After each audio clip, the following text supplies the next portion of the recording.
if we want to go back in time and to talk about 2005, 2006, and all of that era, and then if we want to move forward a bit and talk about the protests that erupted in 2012, 2013, when many groups were trying to actually demand a whole change in the regime, all the way back to 2015 specifically, when we had the trash crisis in Lebanon. The momentum was always just for the moment. It was limited to a certain amount of time. It was limited to certain protests happening, to a certain energy that was there. And then something would happen, regardless of a reason, whether it's social, political, people get caught up in different causes. The movement falls apart for a bit. We just notice some changes in the leadership in the movement, and then it just falls apart in Lebanon. This is why I think that in Beirut specifically and in Lebanon, this is very different.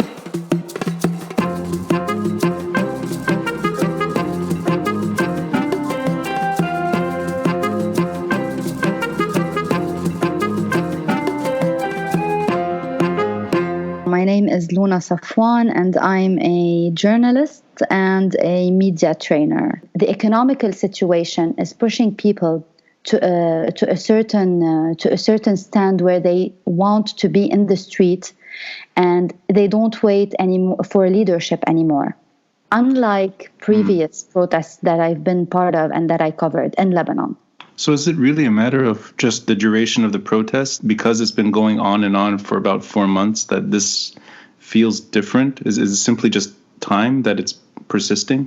For Lebanon, yes. Because as Lebanese people, and I'm going to be very frank about this, as Lebanese people, we tend to get bored. Lebanese people like to change. Like the change and like to change all the time. You can notice this from little aspects of life. This consistency in the protests, and protests taking place not only in Beirut, in the city, but in different cities around the country, giving people space to actually leave the city and then go to another place and witness another protest happening. Yeah. This is something that's keeping this momentum that I'm talking about going. So this is one point. And then the second point would be the economical crisis that we're witnessing is pushing people to a point where there's no going back. After 4 months, where we witnessed protests that had an artistic value and artists and, the love of life and parties and music, and then witnessed protests that had tear gas and rubber bullets. Yes. We're at this intersection now where there is no going back. We're trying everything, or the people actually are trying everything, and either way, nothing vivid is changing in the country. So it's forcing them to be persistent. That's interesting. So what really stands out this time around is that the economic pain is so bad, and it's affecting all types of Lebanese, whether it's the upper class or the lower class or anyone in between, that people cannot but stay on the street and keep demanding. Unlike other times where you had enough reasons to go home. Am I getting that right? I think that the economical situation is definitely leading people to be more persistent in the street and to hold their grounds when it comes to protesting. At this point, when banks are controlling the money of the Lebanese people, when capital control is being imposed, or at this intersection as well, where we might wake up and find text messages that tell us that we can't even withdraw money from banks, and this will affect every single person. It won't affect the lower class or the middle class only. Even the upper class will feel this, because the social situation and the social life in Lebanon as a whole is changing. People are no longer able to pay money or to just spend their money in the same way that they used to before. So if you gather all of these facts together, social, political, and even the cultural side, where students from high schools and from universities feel now more compelled to go to the streets and to protest for their future, they're adding up to these facts, motivating people maybe to just be in the street and protest more. It's nice to hear the actual examples of what are strikingly different in 2019, 2020 than, let's say, 2015 with the U-Stink crisis, or for that matter, even 2005, the March protests. These specific examples, simply that, if I'm not mistaken, today you can only withdraw $200 every 2 weeks. I think that's the new rate. Yeah, I mean, it's the new rate is almost $200 every 2 weeks if your money is generated basically from Lebanon and not from an international account, which is the case for right. most Lebanese in Lebanon. We're not all getting paid from international accounts. So Right. yeah. So it's severe restrictions on financial means, and add to that, which I liked you said earlier, the student component, which is, there's always been students protesting throughout Lebanese history, but it is striking this time around how many students are actually willing to challenge authority. And we've seen this, whether it's schools or universities or strikes. That is definitely a sharp contrast than even the U-Stink protests. Do you think that the momentum is still there? And I don't mean it in the sense that I know that protests continue, demonstrations continue, people are still expressing their disdain with the current regime. There's a lot of the protesters have not given up. So I don't want to say that. I'm not trying to be hard on the protest movement. But as somebody who's been covering it day in, day out, the last stretch of time, do you sense that the momentum is waning a bit? I want to be very realistic when talking about this, and I want to say yes. It's definitely, it has definitely changed. The momentum is not the same. The presence of people and of the groups in the streets is not the same. It has changed, but it changed for a very important reason. Two main important reasons, actually. One, people and students and all of the entities participating, they had a life going on. Before this crisis happened, they had commitments. Yeah, right. So not everyone is able to maintain the same consistency of being in the street. Right, and we can't really expect young men and women or unemployed entities to just handle this revolution on our behalf. It's a revolution because everyone should be involved. Right. The second aspect would be the violence. The violence that happened and the injuries that we witnessed in the last couple of weeks, people losing their eyes, people being shot by rubber bullets, this has been a game changer because no one expected such violence in Lebanon. Of course, it was in response for a riot that was happening, but no one was expecting this type of riot also to happen. And this is something that I witnessed in the streets while covering it, is that whenever there's a riot that's about to start, you have two groups. The groups that are calling for it to be as peaceful as it could be, and the group that really wants to turn it into a riot.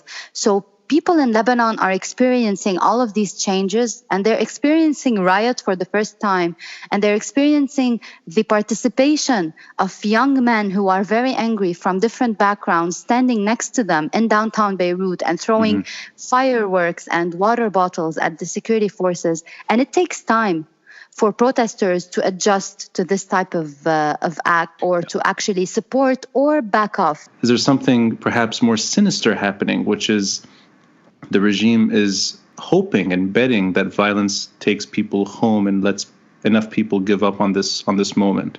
I think that the regime in Lebanon knows the Lebanese people and the society very well when it comes to violence.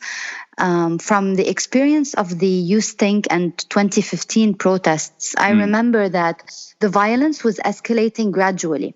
And then when we reached a point where water cannons were excessively used along with tear gas, this is when the momentum of the protests started declining. Right. This time, people and protesters came in more prepared. These people, all of them together as an entity, are not as hesitant as they were in 2015 because they are supported by other Lebanese people from different areas. This has definitely given the people a push. It's a very different type of uprising because if we go back to previous movements, of course they were if I want to say, they had multiple entities of people participating. They were colorful. You always had people joining the protests in Lebanon. However, this time, people are not only joining the protests, they are coming to Beirut ready to support the protesters in order to achieve their goals. And this is a very big banner. This is a very big term. When protesters join efforts in Beirut because they want to actually achieve something and say that we're not going, even if we're going to be beaten up and arrested, this has definitely a different taste than it had in the previous years.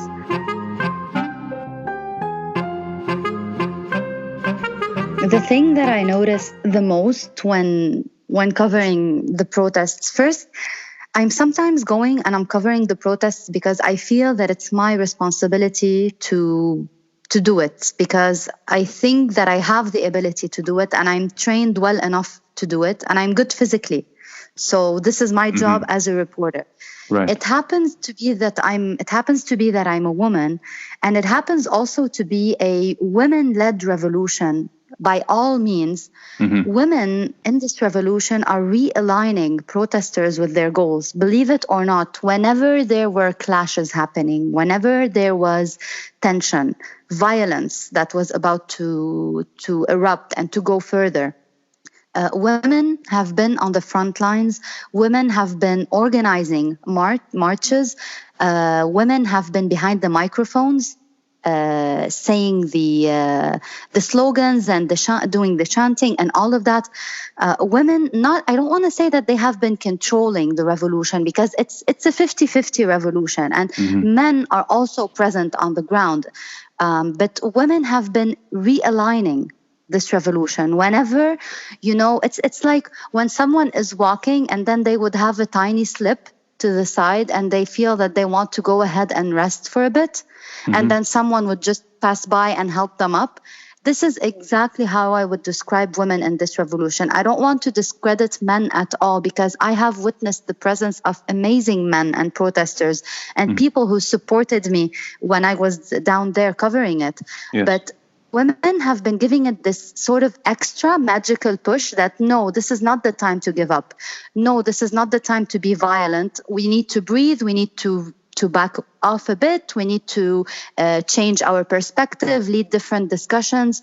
Because of the energy, not because women haven't been present in 2015 or even before that, but because this time women are experiencing many more challenges in this society. And if we want to delve into that, there are so many, they would take forever to count.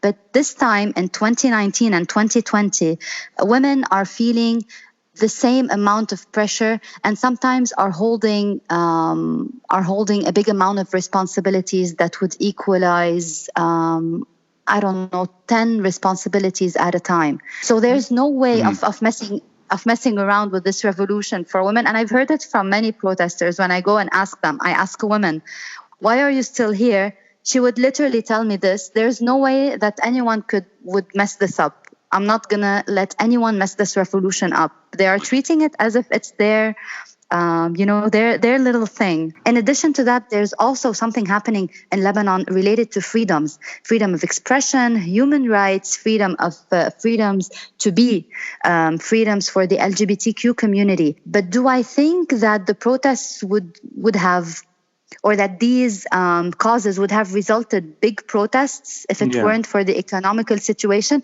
I honestly don't think so, because these are different causes that we've all been part of and working on in different entities, and protests were happening and marches in the streets, but not as big and not as decentralized. So it's disenfranchised groups with different causes expressing their demands together, and using the revolution as a sort of that this is the meeting point now where all of our grievances are shared.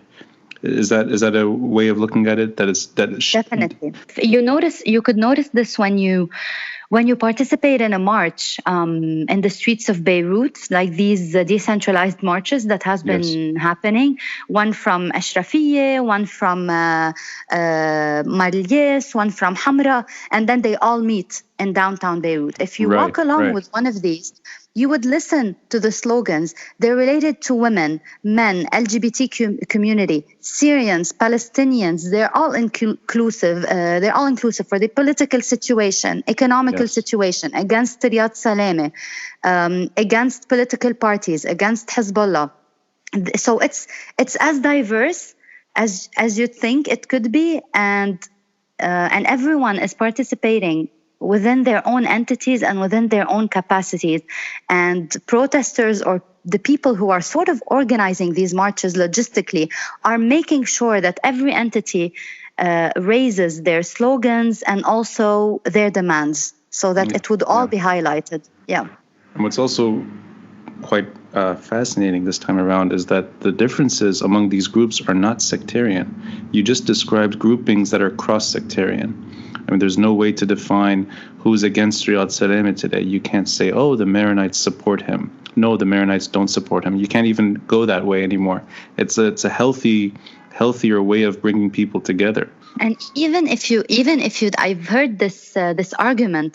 Even if you'd say that the people who went to Hamra Street and tried to trash the central bank and then trashed an addition of banks in the streets. Yeah. Oh, we heard slogans of pro-Hezbollah people. One of them went live on TV and, said that he's pro-Hezbollah and that he's doing this.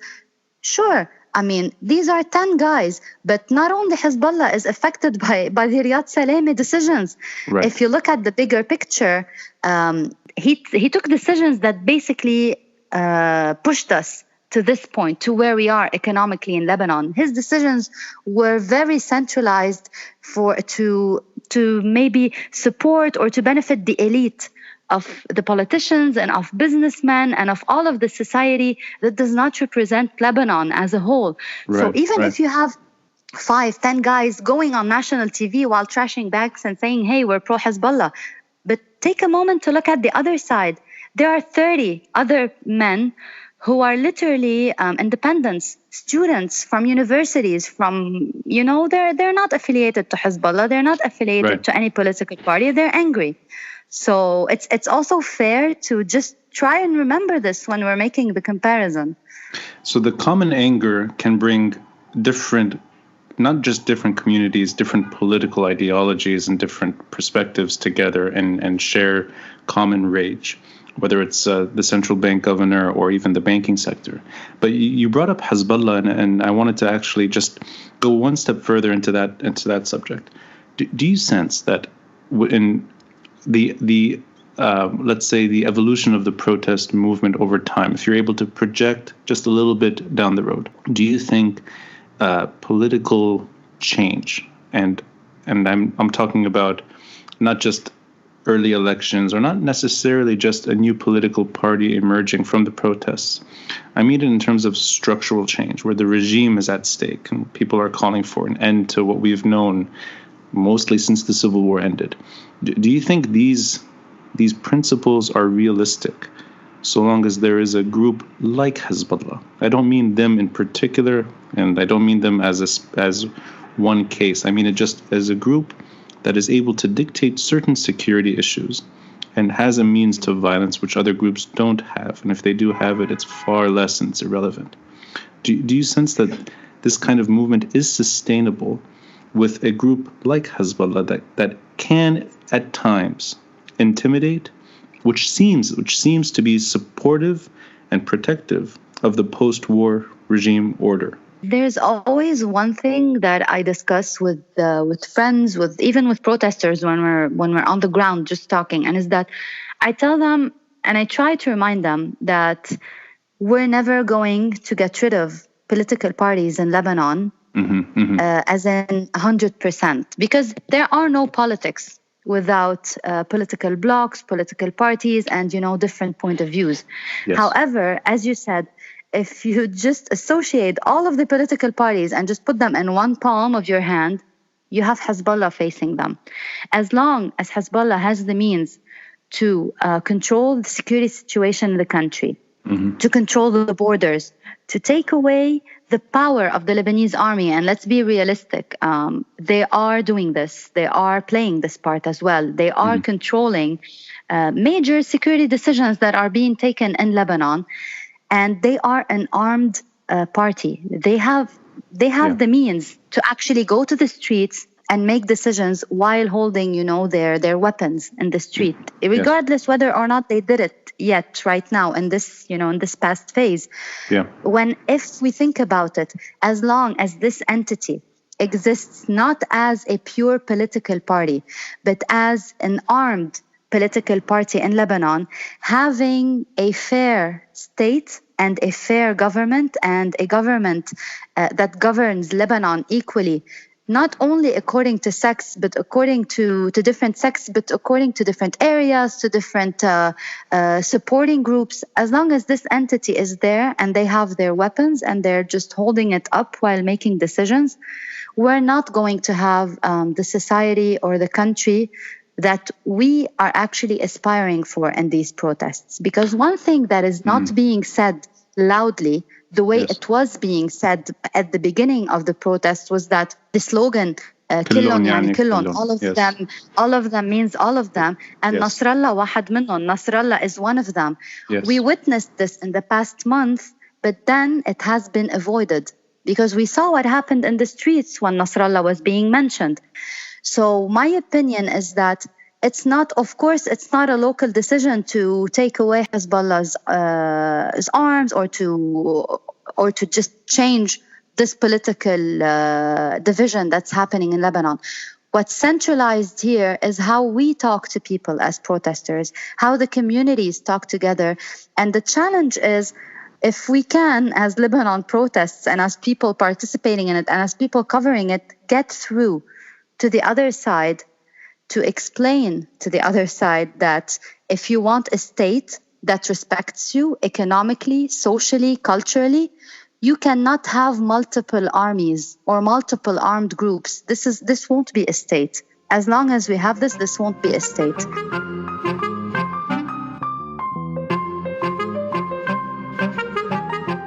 Let's say people avoid the subject of their weapons, and people avoid the responsibilities Hezbollah has bestowed upon themselves, that they just talk about economics and corruption.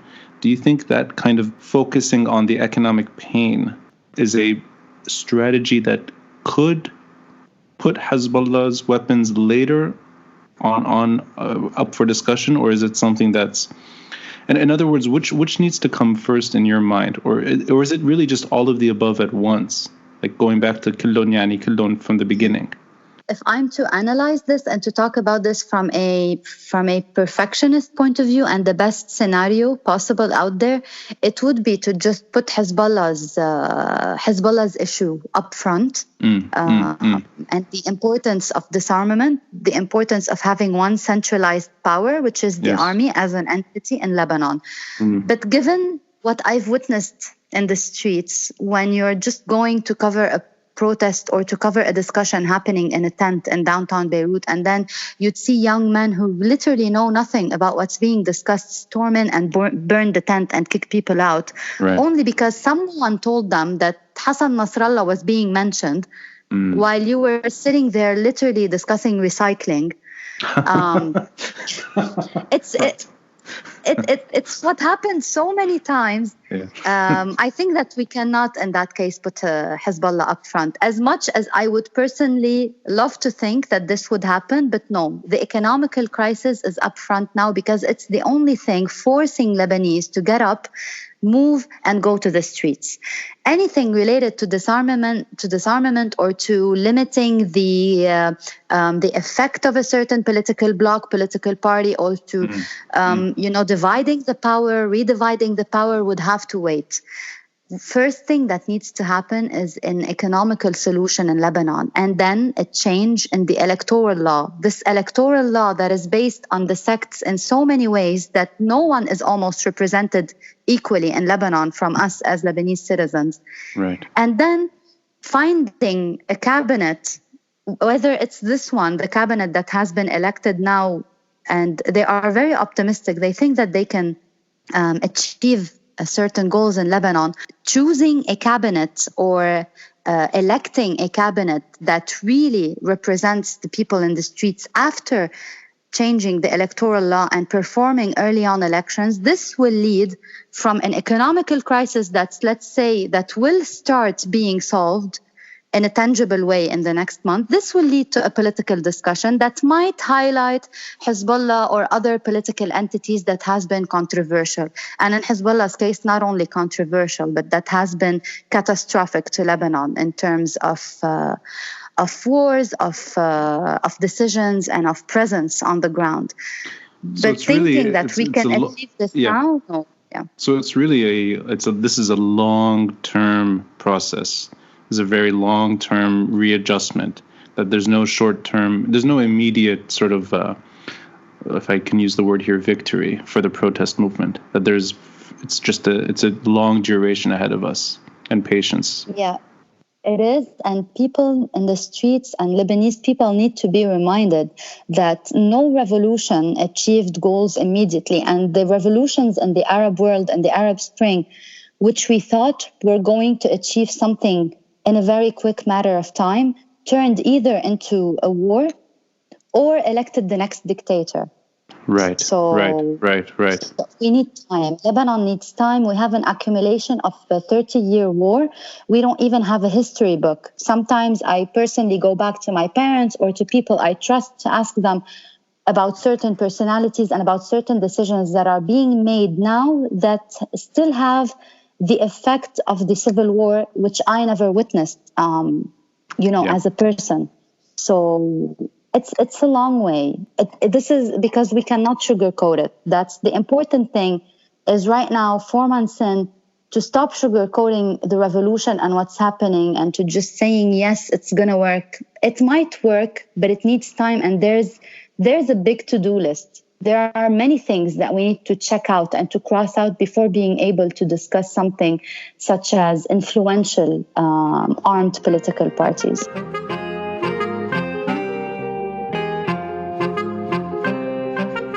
The only times I turned to TV in the last 4 months was to watch what protests looked like. Not for analysis, not even for coverage necessarily. It's just images. I enjoyed watching the split screens of protesters, all of them sort of at once in unison. But beyond that, I think I spent 99% of my time on Twitter. And I refreshed my Twitter feed whenever things were happening live.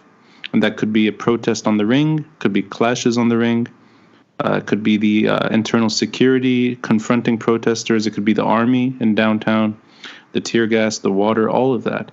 Twitter. And your name was one of those people, and various others as well. There's no patience at the moment. And do you think that has shifted the way people behave, at least when it comes to information, that they expect more and they demand more, and they in return they have put more pressure?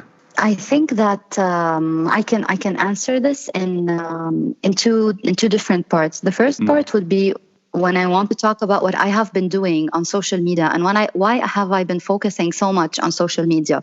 This is something that I've learned from covering the Arab Spring, and it's how citizen journalists turned to be journalists in real time, but they happened to be citizen journalists because they were in certain areas where all of the action was happening. So they were citizens of these areas, but at the same time, they had to do their work as journalists. So it was very close to home for them.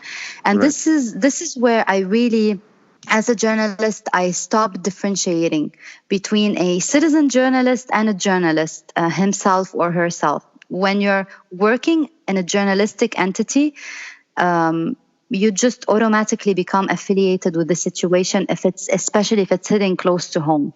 Right.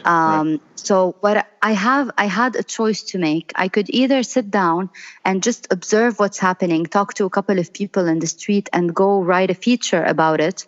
And I wouldn't mind doing so. And it's important because not everyone could keep up with the pace of what's happening in Lebanon. Some people would need to read the whole feature to understand what happened in that specific moment. Right. But at the same time, I have the energy and the ability to tweet about it as if I had my own live feed. Part of it came from my dissatisfaction with the local media and what the local media has been showing and what the diaspora community has been looking forward to and hasn't been able to find on the local media here. They needed more details. They needed more people. They needed more color. That's interesting. Did you have that in mind when you were covering that you were speaking to that kind of audience? Was that sort of okay? My main target was not to really inform people who are in the street about what's happening, or to make sure that that they read about it later. The people in the street understand what's happening around them, and they're a part of it. There are many people outside the street, either who are at their homes because for certain reasons they cannot participate, or people who are abroad who expected a certain coverage but rarely got it. They needed this. They also, a part of them needed this subjective point of view. I could go there as an act like a total objective person. But as I said, this is hitting close to home, and it's actually home. So between being a pure journalist with an objective mind, or going there and trying to get as much color as possible, even if it means getting hit by tear gas and then actually showing people what it's like to be hit by tear gas, I think that this has been very essential for my reporting. And this is why I really counted a lot on social media. I didn't want to write features. I didn't want to spend 3 hours writing a feature when I could be in the street observing what's happening. We're all being asked a lot of questions as journalists who are here. And I can't really spend a lot of time not being in the street and not understanding what people want, what different entities want. So this automatically led me to be online for that amount of time. To go back a bit, you said that you were unimpressed and dissatisfied with local media. Does it have to do with their hesitation to fully embrace the revolution, or is it a separate issue altogether? That's just the way they report, period, that you were not content.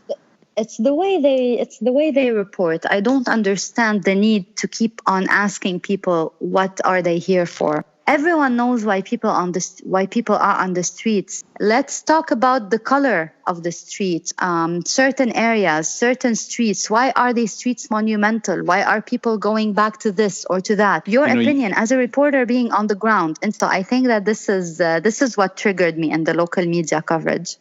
You remind me of moments where I actually put the TV on mute, and those were the moments when the reporter would start asking those questions. I would hit the mute button, and I would just sort of watch a bridge full of protesters, or a roadblock, or anyone protesting. I thought that was more rewarding than the questions being asked. But you're also pointing at something else, which is the old interpretation of journalism, which is unbiased and fact-based reporting. I don't think traditional media is doing it properly in Lebanon. That it's almost like a mediocre attempt at that. One could argue that the regime supporters, whatever they are, have had a very long, they've had a very favorable coverage for a very long time. So one could argue that it's only fair to give the protesters their valued time at this moment, that they need to be heard. And that could be interpreted as being unbiased, that you need to hear what the protesters have to say. We know what the regime stands for. Let's know what the protesters stand for. And I think that's fair. But this almost silly way of approaching it, and which is what you're describing, it is a very unimpressive journey. And I want to ask you, what is it about traditional media that has led them to that point, at least in Lebanon, from your perspective? Why do you think it's sort of become that sort of standard basic questions that nobody wants to answer? We all know what they're there for, like you said. Or can you point the finger at anything that has led that kind of journalism, to a sense, a bit down the drain? I think it's their indirect political affiliations to political parties and political blocs, and the effect and the role that these political parties play when it comes to local media, how local media is being is being financed, who are the supporters of these certain publications or certain TV stations, they indirectly impose red lines. And you could also notice from the coverage of some of the reporters from the same TV channel, some of them would actually say out loud that security forces are attacking protesters in an unjust way. And then another reporter would actually say the army is doing its job. This definitely has to do also with the personal aspects and the personal views of the reporter. But at the same time, I am sure that TV stations impose either this kind of reporting or allow this balance, to be seen as balanced from a certain point of view. We allow different reporters to report according to their own values, but at the same time, we don't cross that red line. Yeah. That's interesting. So it's not really just traditional media. It's, to a degree, it's political party propaganda trying to navigate. And you come in and you're an independent journalist with an independent view. And in a way, you fill the gap, which is people want to know what's happening without hearing the party line. And I think that only a citizen journalist can do that. And at least in the Lebanese context, it's very difficult to have a fully independent source of information that's funded. In Lebanon tends to be political affiliations, unfortunately. And this is why it's great that we have these online initiatives that emerged in the past year or that are emerging now when it comes to independent journalism. So I think that these are essential to encourage the younger generation, if any of them is thinking of taking the path of journalism or of working in journalism, to be actually associated to these independent entities instead of directly going to local TV stations or local publications. Yeah. And at least independent enough, whether it's Megaphone or any of these kinds of, there's some money involved, but it's not the old kind of money that we're used to. Exactly, like Megaphone, Daraj, Rasif, and now there's the public source. Many entities in Lebanon or in the MENA that should have a lot of exposure as a new form of media that is definitely more independent than what we have. I think you've helped portray the journalism landscape and also what it's like to simply observe and report on a revolution. And I think many of us are lucky, and will remember this time later in life, that we were able to see this with our own eyes. And I'm glad you're doing this as a almost a service to the diaspora and the average person that's not able to be there. But it is a thrilling experience to be able to see what happened the last 4 months, the good stuff and the bad stuff. As we're wrapping up, it's important to highlight something on why I felt compelled to do this and why I understand the need for the diaspora and for people who don't live in Lebanon, even foreigners, to understand what's happening here from this point of view. It's how I was hoping to understand the news while I was not in Lebanon, because I was not in Lebanon when the revolution started. I was living abroad. And I was finishing a project abroad. And then the 17th of October happened and I had booked a ticket to visit my parents. And I came and I ended up moving back here because I was not being able to follow up on the news the way I wanted to from abroad. I was watching local TV channels on my laptop and I was getting pissed. Why are you asking these questions? And then it just hit me. I'm a journalist. I should be doing this work. Why do I expect others to report for me? This is where I should be. So I'm hoping to be able to continue doing this. You're the reporter that you wanted to see, that you wanted to hear from.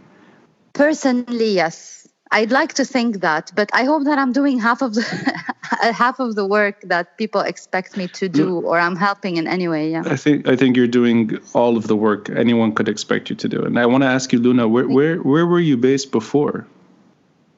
I was based in the MENA, but I was living in Turkey. So I was traveling to the MENA a lot, but mainly I had moved to Turkey back in April.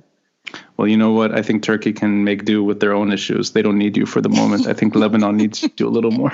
So that's exactly. Okay. Turkey will have their own problems. They'll get their own reporters to do that work. I'm glad you're back in Lebanon. Luna, thank Yeah, you for your time. I really appreciate it. Thank you for this opportunity.